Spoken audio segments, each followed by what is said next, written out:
This is the TSG Multimedia Podcast for July of 2022. We're sponsored this month by the TSG Train Crew on Patreon. Thank you very much. I'm John Abbaticola, host of what I think is the longest-running train-related monthly podcast out there. We've been doing this every single month since January of 2010. That's 12 and a half years or something like that. This program is how I connect with you so that you know what kind of content to expect in the coming months. You can find the video version of this podcast on YouTube, and you can find the audio version just about everywhere you find podcasts. I want to also invite you to become a member of the TSG Train Crew on Patreon by visiting patreon.com/TSG Multimedia. Supporters of this channel get early access to all the features that come out on YouTube, as well as behind-the-scenes info about what's happening with us here at TSG Multimedia. It's a lot of fun, and it helps us keep the lights on. Okay, with all that being said, let's get straight to our updates. So I did something today. I got an email from my friend Dave Adams, who's holding the camera right now, because I didn't even think I was going to do a video today. I'm standing in the upstairs of Bob Brown's office. Bob Brown is a guy that edits the Narrow Gauge and Short Line Gazette and actually ran it for how many years, Bob? About 45. For about 45 years. I have help off camera here. And we came up here some amount of time ago that I've lost track of because there's so much to look at and I'm in awe. And this is just amazing, hearing the stories about the history of, narrow gauge model railroading and model railroading in general. And just hearing these guys talk about all this stuff, I'm thinking, boy, we could make about 200 videos of this stuff. So I don't know if that will happen, but this is just really cool and something I wanted to share. So you can see behind me, there's a lot to look at. So now I'm holding the camera, and Dave's been nice enough to volunteer to talk about something in here. When I said there's a lot to look at and there's all kinds of history in here, Dave says, guess what this thing is? And this is what he pointed at, right? I've never seen this before. Intercom sound. Dave, what the hell is this thing? So this is a PFM compatible through the rail sound system, except this is for internal combustion engines. And this thing was designed and built by Gordon North, who lived back in the Washington, D.C. area. And he was a pioneer ON30 modeler before anybody knew what that was. And he liked building little critters. He built steam engines, everything else. Bob likes critters. And so Gordon came up with this thing here. And he's got sounds in there that you can adjust, you can play with. It's just a wonderful little thing. And so far in DCC, they don't have anything like it. So this is another artifact out of the past where the old guys were still ahead of the new guys. So I've been talking about this guy, Bob Brown. Well, that's him. Bob, what do you want to show people? I'd like to show you the Dick Wheeler MEW 7/16 scale 2 1/8" gauge Colorado minimum locomotives that he once produced. He had them built in North Korea, I think, and he had 75 of them done in 3 batches of 25. And he was interested in Lionel standard gauge and thought that scale models would be interesting. And he produced these models and a flat car kit and a gondola car kit and a paperweight consisting of a truck, rail, and ties. I'm still at Bob Brown's place, and wouldn't you know it, he has a garden railroad too. Why am I not surprised? Wow, this is just really cool. It's exciting for me because Bob is kind of a legend, especially in narrow gauge railroading. If you don't know who he is, Narrow Gauge and Short Line Gazette. Every narrow gauge person knows about it. And wow, thanks, Dave. Thanks for introducing me to Bob. This is just really cool. All right, well, hey, we made it back to Dave's place in his okay layout. But Dave, I was just talking in the backyard at Bob's house that I was getting a thank you for taking me over there. So thank you for taking me over there. Well, you're welcome. I mean, Bob, he's an institution. I mean, he's a marvelous builder. He's still building stuff. And just all kinds of stuff, all kinds of scales and gauges. It's just fascinating. And the other thing is he basically helped build and keep the narrow gauge community together. He's put out a publication since 1964, and that needs to be part of the story as well. It's 60 years. 60 years of pretty much fine scale narrow gauge railroading, and also fine scale short line railroading, standard gauge. So it's all kinds. It's definitely he's definitely a one of a kind individual, and his collection of artifacts plus his own layout is pretty neat. Mm-hmm. So. And a privilege to get to meet him, because we were talking in the car on the way back over here, and it's like I've known who he is and known of him, but I had never met him until today. And what a cool guy too. Yeah. So Bob's.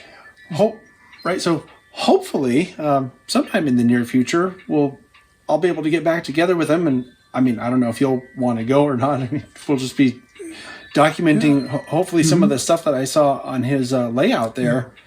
And maybe hear some more about the history of all this stuff as it pertains to, his experience. So thank you, sir. Yeah, well, you're welcome. Like I said, I enjoyed every minute of it, and I'm looking forward to the videos when you get getting those out.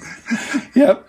Meanwhile, I'm going to go look at Dave's just okay layout, and we'll be back later sometime. So, Dave, you were saying that you just added the doors to this.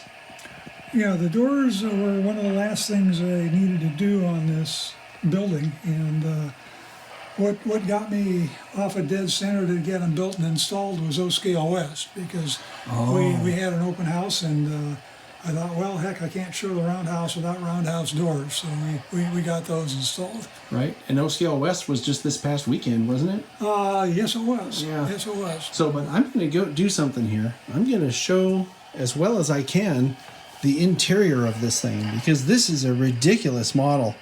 First off, so the locomotives are in there, and you can see that there's a little bench in there, but the really hardcore part is down in here. And we've showed this on the podcast before, just still pictures of this shop area. And you might remember this if you're watching and you've been following the channel. If you look down in there, you can see that there's basically a workbench with drawers open down in there.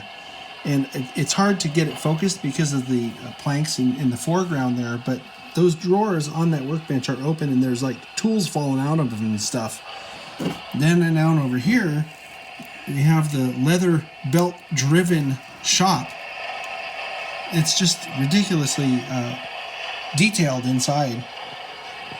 And I don't know, Dave. It's all right. Yeah, it's an okay model. I'm glad I finally got it built, because that really finishes off the Chama scene here. So we've got just a little bit more to do, and then I can get back to working on brass locomotives and more rolling stock. So right. And since we're here, Dave, I like doing tie-ins. Right. I like doing tie-ins where something that we're talking about is related to another video, right? So anybody watching who saw the sort of recently released Chasing Trains video of when I went out to the Coopers and Toltec last year, and Dave was there, and I talked to him on camera on that video, and we were standing in Chama about right here where the turntable is, because the roundhouse was in the background, or it was behind me actually, or behind us. So we were standing about right here looking that direction, just like that. Yeah. And now here we are again. But I wanted to just say that having been to Chama before now, and then seeing your rendition of it once again, really makes the buy-in to your layout for me stronger, because of course, the road that we come up on is back there in the background, So we're kind of looking at it from the wrong side compared to how it is in person. But when I see it now, I think back to being in Chama and seeing this exact same scene, because I think I was looking at you just like this, and you were even looking that direction. Probably was. It's one of the things I wanted to be able to do is for people that had been to Chama and seen it, that if they saw the layout, that they would recognize, gee whiz, I think I've been there, which for me is always kind of neat when somebody can, place themselves into the scene or a place they tried to model. So. I was over at Seth Newman's on a recent podcast when we went up to Jim Providente's to operate, and I took Sydney to the layout because she had never seen it before, and I took her to Niles Canyon, and I don't know if you saw this, but I pointed to all the various places that I've stood in Niles Canyon, and so being able to say I stood right there on your layout, it's that same effect. So I think your mission was accomplished, Dave. All right, well, thank you. Why, hello. It's the very next day, and I'm back at Dave's place, because we're going to go do something today, again. But I wanted to mention something about the last sequence you just saw when we were looking at Dave's layout. We have a running joke that anytime I come over here, I've always told Dave how nice his layout is, and he says, oh, it's okay. But one of the sort of epiphanies I've had recently was why his layout is so good. And one of them is what you saw yesterday. Bob Brown is one of the people that influenced Dave in his modeling. And you could see how Bob's layout is just chock full of what Bob calls clutter. It's all the little details that make a scene believable. Also, fairly recently, I had a chance to go, this was within the past couple or few months, a chance to go see a fellow named Bob Poley, Bob Poley's layout, and it's also extremely well done. So I'm starting to get, I knew sort of subconsciously anyway, but I'm starting to get a better idea of how these people all get to be such good and detailed modelers, because I think they inspire each other a lot, and it's pretty cool. Anyway, today we're going to go film some scenes on a layout. This is a layout of someone who died about a year and a couple months ago. That was also a very good friend of Dave's, and we want to document his layout kind of the same way we documented Jim Vale's layout for the same reason. And so that's what we're doing today. And I'll probably take some pictures while we're there to show to you, and I'll have some thoughts for you when we come back. So this is the layout that we're shooting some scenes on today. This was built by a fellow named Mike Schwab, and much like the layout we looked at yesterday at Bob Brown's, it's just chock full of detail and what Bob was referring to as clutter. It's really, really amazing. Oh, hi Dave, I just saw you yesterday. You did, John, and here we are out today looking at more layouts. Right? Yeah, it doesn't get any better than this. What are we going to do tomorrow? Are we going to go get another layout? Or I don't know. It depends on how the Warriors do tonight. But we have to show this because this is something really cool. Yeah, tell us first, Dave, about who built this. So this was built by Mike Schwab, who was just absolute all-around good guy. Loved building models. Has built a fantastic SN3 railroad. And unfortunately, Mike passed away a year ago, January. So what we've been trying to do is see how much of Mike we could preserve and the flavor of it, and make sure other people got to enjoy his handiwork, even though he didn't do that. What we're looking at here, this is a lumber mill that Mike built from a variety of kits from a company called Sierra West, and he just fell in love with this building. It's just super detailed in and out, and it's in 1/4 inch scale. And Mike models an SN3. Well, to Mike, it didn't make any difference. He loved building structures, complex scenes, and things of this sort. And so if it was a great kit came out in a scale he didn't build in, he'd build it anyway, just because he wanted the pleasure of building that building and seeing as how it turned out. So that's it. And that's this sawmill. And can see it's certainly drool worthy. All right, well, I'm back home now and reflecting a little bit about what we saw today. Mike Schwab was a really good model builder, and his layout is going to be gone pretty soon. I'm really privileged, or feel really privileged, to have had a chance to document it. And I really want to thank you, Dave, for making it all happen. And I'm really looking forward to sharing that layout tour, because I'm sure it will inspire a lot of people. And that's what this is really all about. Hi there. I'm doing something today. I'm actually in my friend John Wiley's car, and we're on our way to something called SoCalOps. That's Southern California operating sessions, or operations, or something like that. This is kind of one of those things that you sign up for. Like, John went and did something a couple months ago called Sound Rail. That's kind of a similar event up in the Pacific Northwest. Well, it's where you go and operate on a new layout every day for 3 or 4 days. So this is Thursday, and we're on our way to the first stop is to a friend's house who signed up to do a bonus operating session. It's Paul Deis. He has a Southern Pacific layout, which I had a chance to see a couple weeks ago, or a week and a half ago. It's a very nice layout. And Paul's a great guy, so we'll be operating there this morning or into this afternoon.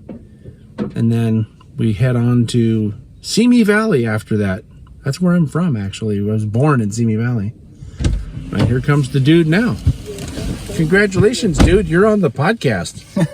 Hey.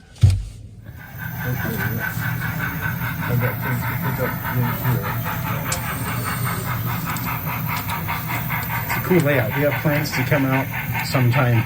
Paul invited me out to do a layout tour video here. So that should be fun. Can you slide these two car parts down where I can see them? I need the MPCX-59 good, and I need the E-rated spray, of course. Well, this is pretty cool. I've actually done 2 jobs already. I ran a helper up the hill, and then I took a passenger train out on the main line, getting the hang of it. But there are plenty of people here to help, and that's the whole idea. It was fun, so that's what we were supposed to do here. So I picked up a new job. I'm going to take the helper that I originally took up the hill, and I'm going to take it back down the hill. And this is all being done with train orders, so there's a lot of working with other people to get through where they're already working, and working with the dispatcher to get the clearance to get where I need to go. It's a very interesting operation. I'll be really good at not worrying about you. Thank you. I appreciate that. So I'm running yet another train. This is 6100 Extra, running the length of the railroad. So, like I said, no shortage of work on this railroad.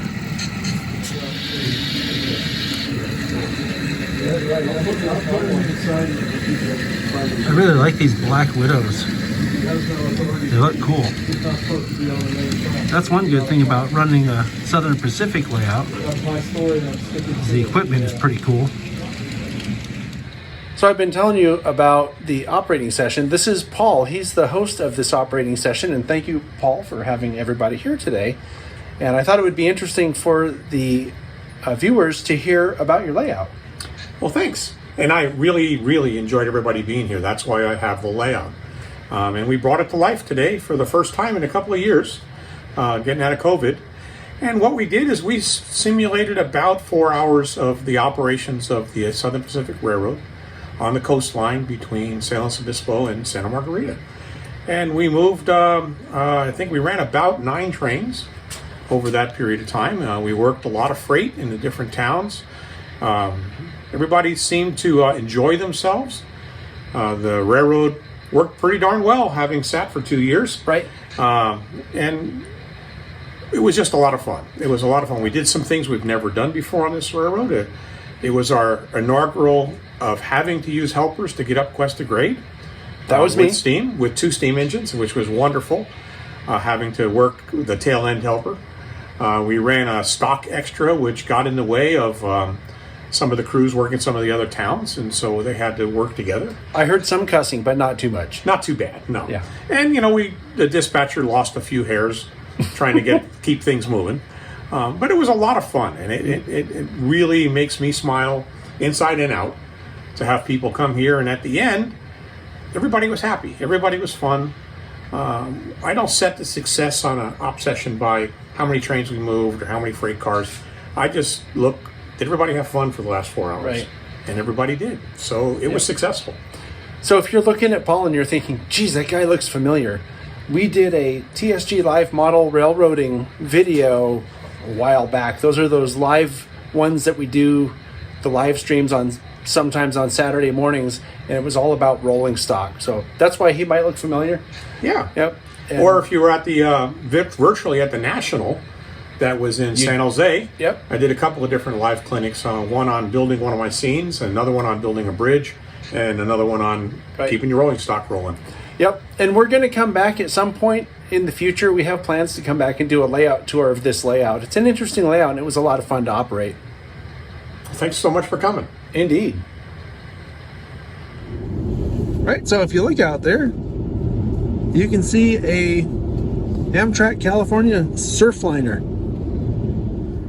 So yeah, we're still driving on our way down into the LA area, and we're south of Santa Barbara now. And this is a shot of the Pacific Ocean for all those people that think California is nothing but sunshine and palm trees. Look, there's your palm trees over there, and here's your sunset over here. And it's not even sunset yet. This is just a really serious marine layer. Hi, it's me again. We're here operating at a layout owned by a guy named Dan Wexler. And it's a really cool little layout. It's in a purposed building, and it's been here for a long time. He started building it something like 30 years ago, and he has a lot of really good detail here. So this is day 2 of the SoCalOps, and should be good. This is Jim Radke. He's doing a yard job here. I am at Descanso Yard, Descanso East, having a great time trying to put things in the track here, but John keeps asking me questions, so I can't get anything done. We just had a break for lunch, and Jim was not camera shy at all. Now we're going back to work. Got to finish the second job. Yeah, so many young guys sitting there staring at you. He just stares out that window all day long. Yeah. What did you find, Jim?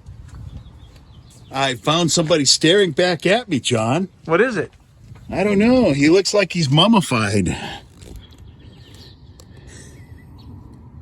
I like the mustache, though.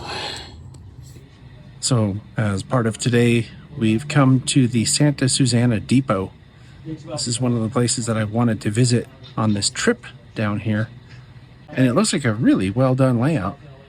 It has great scenery. And they have an interesting light system that cycles through night and day. It's pretty cool. It's custom built too, which is also pretty cool. Well, hi, I'm Dean Deis. I'm the guy who's been nagging John to come down to the Santa Susana Depot for a couple of years now.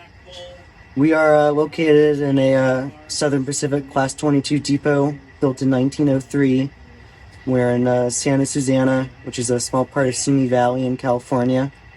Right here, we're at the Santa Susana Pacific Model Railroad Club. We're located in the freight room of the depot. We're about 25 by 50 feet or so of mainline track. We modeled the SP coastline from LA all the way up to Northern California and Dunsmuir. And today we've been doing operations for SoCalOps 2022. My job was dispatcher. We dispatched via track warrants today. We ran about 15, 16 trains, had 9 guys. They all had fun. And that's our layout. We hope to do a layout tour at some point, and we hope John comes back soon. All right, it's the next day, and we're just about ready to go to our next layout today. Watch your Jim, feet. Watch your feet. what do you think about the next Watch layout, your man? feet. Good, we got it. He's not listening to me as usual. We're ready to go to Mike Osborne's on another adventure. Yeah. And today I have a cup cover. Yeah, well, I don't think Bill drives the same as John, but, you know. I'm good. Hey, we got there. Oh my God. Yes, we did. One quick lane change, and it's like forever. The fucking scarlet letter, man. So I'm at Mike Osborne's layout, and I'm doing a switching job. Doing a switching job here, so it'll be fun. Push this. I don't know, I've never done work like this before. Switching the yard with some industries Yeah, if here. you don't do it for a certain amount of time. Okay, here we are. We're talking to John. We're Yeah. using his phone after he's given me some director license and some directions. Yeah. Maybe this will be better. Yeah, so I'm working on a yard here for the first time ever, and I've got all the cards totally messed up. I've never done this before, so I should have been moving the cards into the right places as I was moving the cars, but that's too complicated for someone with my limited intellectual capacity. So I'm going to have to be a good person, I'm going to have to go through this whole thing and rearrange it and make sure it's all straightened out before I leave here today. Otherwise, Mike is probably going to pull his hair out seeing the mess I've made out of this yard. But John, it looks like you have quite a few open tracks there. What's the problem? Yeah. So you want We me to got cut there? 290, 296.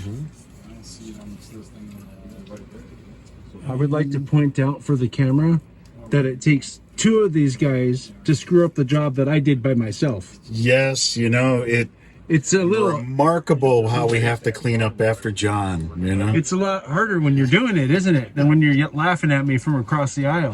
What's harder is that Bill and I are both control freaks. Oh, so you're fighting each other with how to do things? Not anymore. He told you who's boss? Well, kind of, I guess. I just listen now. The hardest part for me. All right, so I just wrapped up my last job here on Mike Osborne's layout. It's an interesting layout. He's fit a lot of stuff into a small space, but it all operates pretty well, and it was pretty fun. That first job I did was a little bit of a challenge because I didn't really know what I was doing, but I also didn't have an instruction sheet or anything like that. But in the end, it's fun, and that's what it's for, right? So here we go. Hi there. This is Sunday, I think June 11th? 12th. June 12th. And this is the last day of SoCalOps. We have one more layout to go operate on. This is an N-scale layout owned by a guy named Jeff Abbott. And I'm really looking forward to this because I don't think I've ever operated on a N-scale layout that was built for operations. So should be fun, and yeah, it might even give me some ideas to get off my butt and maybe start building something in N-scale. So I'll let you know how that goes later on today. All right, so I just finished my first job. I ran an Amtrak train over this entire layout. This is a really good operating layout. I'm waiting for my second job now. This is pretty impressive for N-scale, and it operates so well. The low speeds there, there's no issue with the tracks. It's really good. So here's my next job. I just realized I am running the beat train. Cool. As you depart Klamath Falls on this layout, you immediately enter this big helix. And I was noticing that not only is this a beat train, but this is a very long beat train. and someone on the layout just shorted. All right, so it's a bit later now, and we're on our way back to the Bay Area. And I gotta say, the operating event, I guess is what you'd call it, was pretty good. It's the first time I've actually traveled somewhere to do one of these operating events. I always talk about this being kind of an excuse to hang out with nice people, make new friends, and that kind of thing. And it really is. So, had a great time. 2 of the layouts worked superbly. One we just came out of today was awesome. I had a really good time, and I've never operated on an N-scale layout that was made for operations until today. And you know, N-scale is absolutely a legitimate scale if you're into it and want to do operations. The equipment's just smaller, so you have to come up with ways to keep track of the traffic. You know, with the cars, it's very difficult to read numbers when they're that small on the side of a car. So, just something to think about. And I'm going to turn the camera over here, and we're going to get a final word from John, who's driving right now. Don't get too distracted, dude. What did you think about the weekend? It was a great weekend. I echo what you said. I really enjoyed, as always, seeing new layouts, meeting new people. It was great to get to operate on a second N-scale layout that ran very well and was really well done. I'm happy we got to meet up with Paul Deis and operate on his layout on Thursday. And this is the first time I've done 4 days in a row. And my feet are tired and a little sore, but otherwise it was a great time. And I'm glad Mr. TSG himself came, because he needed to experience a full ops weekend and see what it's all about. Mr. TSG signing off as we start doing 90 miles an hour or something here. Dude. No, sorry. So I'm doing something today for a couple friends that you've seen on the channel before. Trevor and Paul, they have the Fern Creek and Western that they run with our other mutual friend Eric over in Santa Cruz, and it's a garden railroad. And I don't know, a couple weeks ago, or maybe a couple months ago, Trevor was asking me, hey, is there someone that I know that maybe, because they're trying to develop operations for this garden railroad, and he knows that I know a bunch of people that do that stuff. So I'm like, oh yeah, I know some guys. So right now we're sitting outside at Dave Adams' house. And he's one of probably the best operating guys who loves to go around operating that I know. So these guys had a little consultation with Dave, and we're going to go right now to see Seth Newman, who's also one of the operating guys. As a matter of fact, I just came back yesterday from the op session weekend that we did in Southern California. So we're going to go talk to Seth now and see what he has to say about their plans. So I'm going to turn the camera on these guys for a second here and see what they think about what they got picked up from Dave here. Hey, ladies, what did you learn from Dave today so far?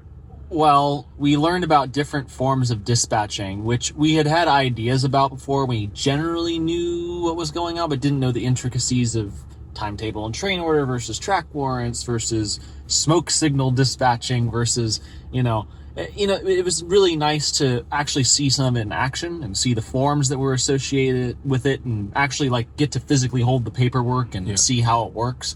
I think it helped us kind of figure out what we want to do. And the other thing that was very helpful from Dave is that you're not going to have it all in the first try. Developing an operating railroad from scratch doesn't all work out the first time, and I think we were coming into this a little ambitious and wanting to have everything perfect and have very complicated ways of doing it that are very prototypical.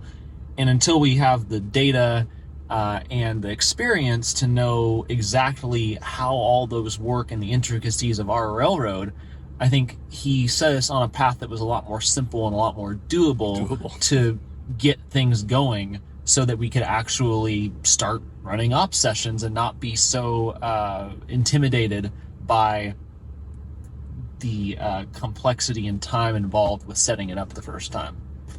And it was also really nice just to get to see his layout. We used to operate with Dave as youngsters. You guys are still youngsters? I know, but really young. We were 15 or something. Younger than that, 13. It was the last year?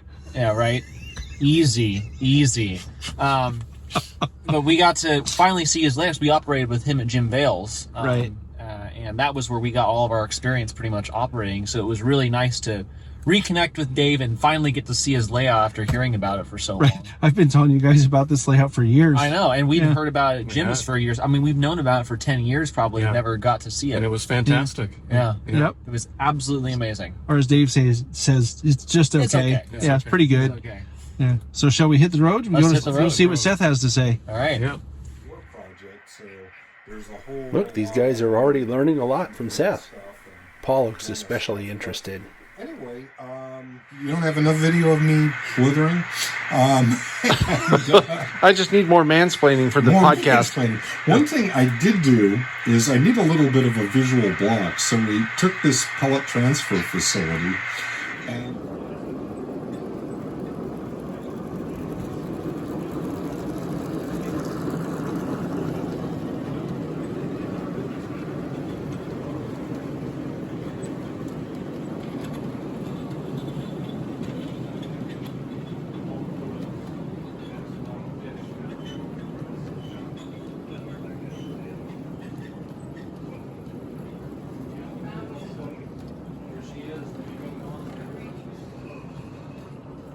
No, this is on the standard gauge system. Yeah. Dual gauge, yeah. With our favorite engine.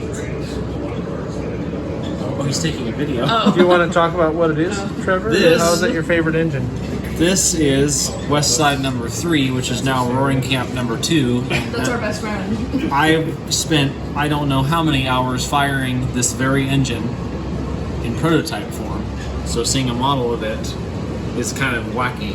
I've conducted it too many times. Yep. It is definitely the most challenging engine I've worked on. It taught me the most of anything. Yeah, I'm gonna use the politically correct words here about how I feel about it. But no, it seriously did teach me a lot. If you can fire this thing, you can fire anything. If you can survive in the cab during the heat. Yeah. Yep, I was on this engine one time and it was 105 degrees outside. It was pretty miserable. Yeah.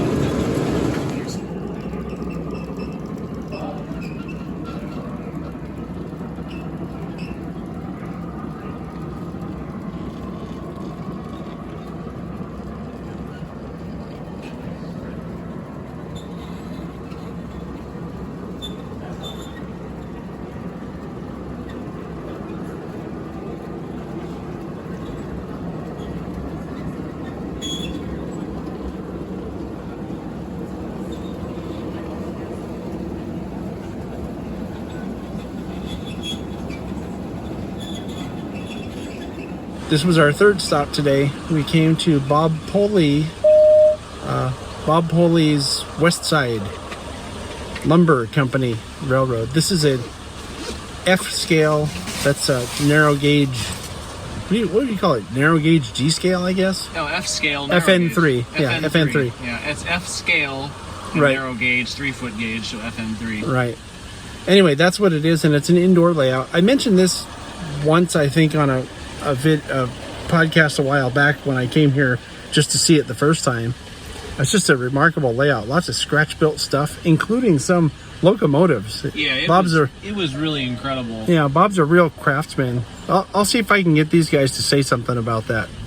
So, Paul, what did you think about what you saw there at Bob's layout? I thought his layout was, absolutely fantastic. I'm a huge West Side Lumber Company fan, of course, because, growing up around Roaring Camp. And I've been hearing about this layout, for almost probably a decade or something through looking in the Narrow Gauge Gazette magazines. And it was just cool to see it in real life and get to see all the details up close. His scratch-built equipment and his chaise are just, it's a work of art. Why don't you talk just for a second? Because you said something that people elsewhere won't know what you meant by that. You said that you're interested in the West Side because of Roaring Camp. How do you make that connection? Well, Roaring Camp Railroads in the Santa Cruz Mountains has a few examples of West Side Lumber Company engines. They have the Sonora 7 Shay, and they have the Heisler, and they also have a little gas mechanical engine in Milwaukee. And those are all pieces from the West Side Lumber Company. So that explains the whole interest in West Side with their connection very to Roaring California Camp. Logging, and because that's where we are. That's our interest. Yeah. What about you, Trevor? What did you think? Well, kind of like Paul, I grew up around Roaring Camp, but when I was 16, I started working at Roaring Camp, and I worked around some of the locomotives that were off the west side, the Heisler and the Shea number 7 and the Milwaukee little diesel mechanical engine. I worked on those locomotives for 6 years. And so getting to see models of those locomotives that are done so well. Well, right? and I was getting there. It's because I have seen models of those engines before in various different scales, but never done to the spec and detail of Bob Pulley's locomotives. I mean, they were dead nuts on for what they would have looked like at West Side. So that was amazing. And there were other West Side engines in there, like the 14 and the 15, which are both Shays that I had seen before. And so just getting to see those locomotives done so well researched to their particular eras, it was really amazing. And even the railroad itself, all of the infrastructure that supported the logging railroad, spar trees to load the logs and the log dump and the warehouses and engine house, and everything was done to a very, very detailed level. I mean, no detail was skimped out on. I was very impressed by what I saw. On June 15th, we had a great Talking Trains live show that was all about garden railroading. This was Michelle's idea since June was National Garden Railroad Month. We talked to Ray Turner, whose garden layout hosts regular operating sessions, something that's pretty unusual for garden railroads.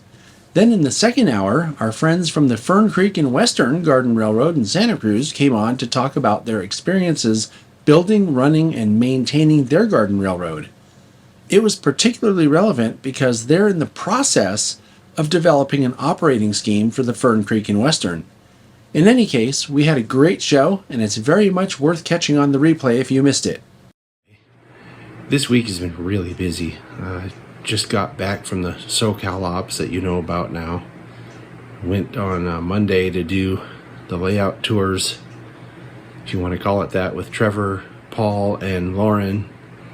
Then Tuesday I was busy with other stuff. Wednesday we had a live show that I just talked about here on the podcast. And now today, Trevor and Paul and Lauren are coming over again because we didn't get to go see Jack Burgess's layout on Monday. So we're going to go do that. And I'll see if I can get some reactions from them because none of those three has ever seen the layout before.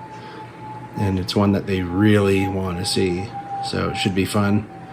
And it should be fun to get their reactions. So let's go have some fun. And he misses the step. Oh. And he puts his hand out like the bridge is going to keep him from falling on the floor and blew it to smithereens. It was here laying on the floor. And he was apologizing and the parts that hold up the body because I couldn't figure out how I was going to do that. And so I got that. And then...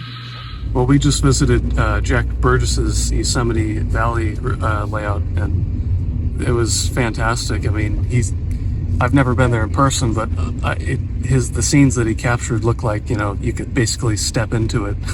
Like, I'm sure if you held up a photo, it would look almost identical to what he's modeled. It was just perfect, really.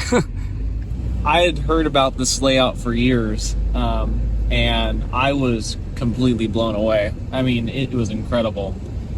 The detail in the scenes, how faithful he was to the prototype, it was just amazing.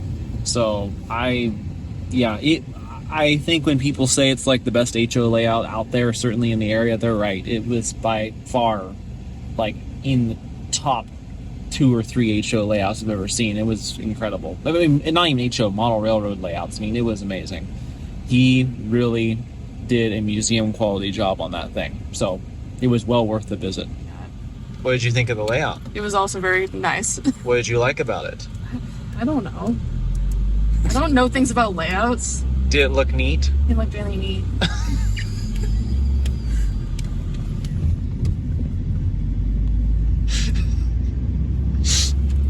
Well, I'm going to ask you to turn it on me so I can have a comment too. Okay. No one's going to know what that meant. I want to know, Lauren, what you actually thought about it. Just say something insightful. I'm not the insightful person. Well, say something insightful. What did you think of the layout? Why was it cool? What made it neat? Because everything was scratch built. Boss. Get on this. See, this is what happens. Don't hit that guy. Directions. It's cool because everything was scratch built, and like the attention to detail with like the specific dimensions of everything was insane. Like cars, buildings, everything was scratch built. So you thought that was cool? Yeah. Okay.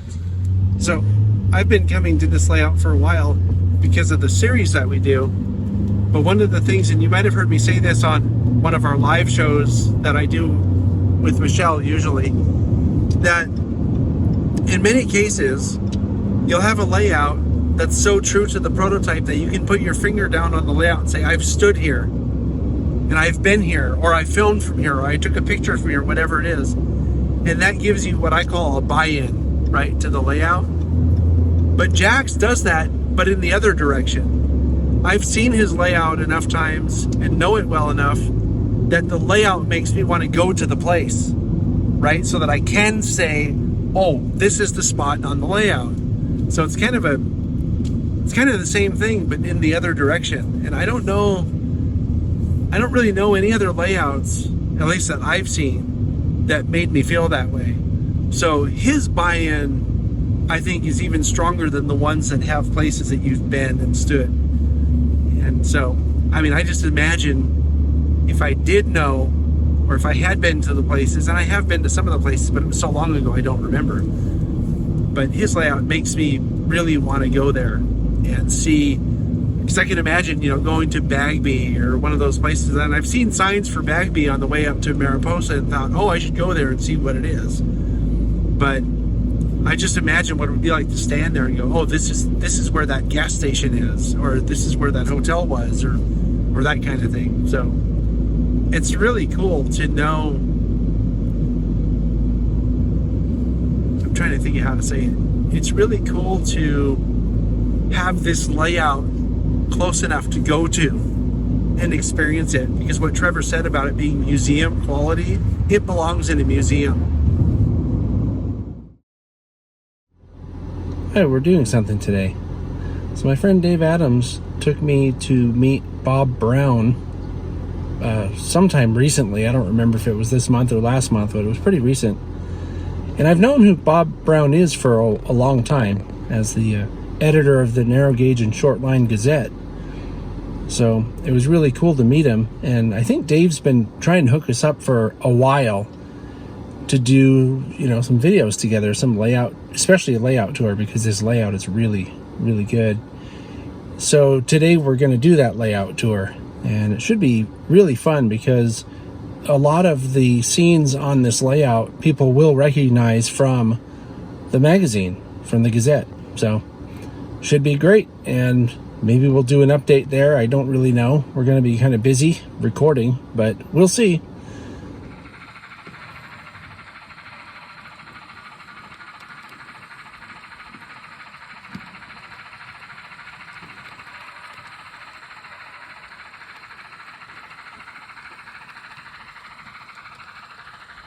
Hi, so we just finished recording with Bob Brown, and thank you, Dave, for setting this whole thing up. It's a really interesting layout, and I think it's going to make a great video. What made you think, Dave, that this was so important to do? Well, the reason it's important to do is because Bob is probably the guy that single-handedly has made narrow gauge modeling in the United States viable. I mean, it was the starting of his Fine Lines magazine, and he tells part of that story, and hopefully it'll be in the video. But otherwise, he's been an inspiration to every one of us in the United States in narrow gauge modeling for literally decades, better than 50 years at least at this point.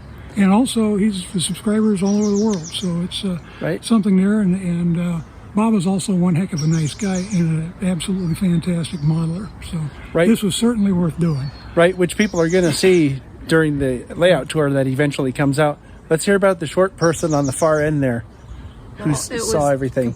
I didn't know too much about Bob, just knew about the magazine work that he had done. But wow, what a treat to see his layout with such attention to detail and just attention to detail. Attention I love to his detail clutter. and attention to detail. Yeah, exactly. Okay, that's a wrap for today. Over and out. Hello. We did something today. We went to Alameda, California to do a layout tour video of a layout that's owned by a guy named Wayne Floyd. I first was introduced to Wayne a couple of years ago by my friend Dave Connery, and then more recently another friend, Phil Edholm, suggested that I get in touch with Wayne to do a layout tour of his layout. And Wayne has a cool layout. It's in a purpose-built building or extension to his garage, and it's kind of a loop-to-loop sort of setup that's for continuous running, but he's also in the process of trying to come up with some kind of an operations scheme that he can use there, because I guess he's getting into operations and people that he knows are getting into operations, which I completely understand as someone who's very much into operations myself. But it was a cool layout, and I'm looking forward to getting it edited and bringing it to the channel, because I do think it will provide some inspiration and some ideas for people that maybe hadn't thought of some of the things that Wayne has done.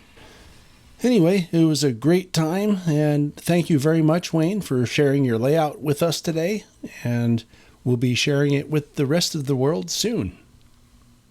So as you can see, June was a very busy month. That brings us now to the catch of the month. Steve Sweat sends in these photos from Galesburg Railroad Days that happened from June 23rd through the 26th in Galesburg, Illinois. Steve says, remember, he's a college professor and not a photographer, but these shots look just fine to me. Thanks for sharing, Steve. Logan Thurman sends in these photos of a customer project he's working on. It's a Denver and Rio Grande, ex-Denver and Salt Lake, 2660 locomotive being repaired and upgraded to have DCC and sound. Thanks for sharing, Logan. TSG train crew member Bryce Reynolds got these great shots of some of the signals on the former Southern Pacific, now Union Pacific, coastline right next to Santa Margarita Ranch in Santa Margarita, California. The searchlights have been slowly getting replaced on old rights-of-way, and it makes sense because the lights they're being replaced with have 3 separate lenses, which gives railroaders a second way to read the lights, that is, by position. If you have ever wanted to see a working searchlight, there's one preserved at the South Bay Historical Railroad Society at the Santa Clara Depot in Santa Clara, California. If you have a catch of the month that you'd like to share, please send it to podcast@tsgmultimedia.com. Be sure you own the shots and include the what's, when's, and where's of the shots you send in. And now for this month's program schedule. On July 8th, we have a product spotlight. On July 9th, it's the Western Railway Museum. On July 15th, we have another product spotlight for you. On the 16th, it's Chasing Trains when we go to Reedley Rail Fest. On July 20th at 4 p.m. Pacific Time, it's TSG Live Talking Trains with me and Michelle. On the 22nd, we have another product spotlight. Then on the 23rd, it's the next episode of Wiley's Wanderings.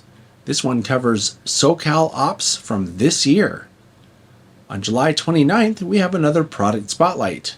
And then on July 30th, it's Steam Trains on the Cumbres and Toltec. By the time this podcast is published, I will have also been to the Great Western Steam Up in Carson City, Nevada. This is happening right now, and it goes on through Monday, July 4th. And speaking of July 4th, Happy Independence Day to you and yours. We're hosting Alvin and Michelle this month, so expect to hear about some of those adventures next month, as well as more events that will be covered for future programs. Now, before I go, I'd like to remind you that you're always invited to join the TSG Train Crew on Patreon. It's as cheap as $2 a month, and it gets you sneak peeks of upcoming features without any ads. It's at patreon.com/TSG Multimedia. So that's it for this time, and I'll see you next time.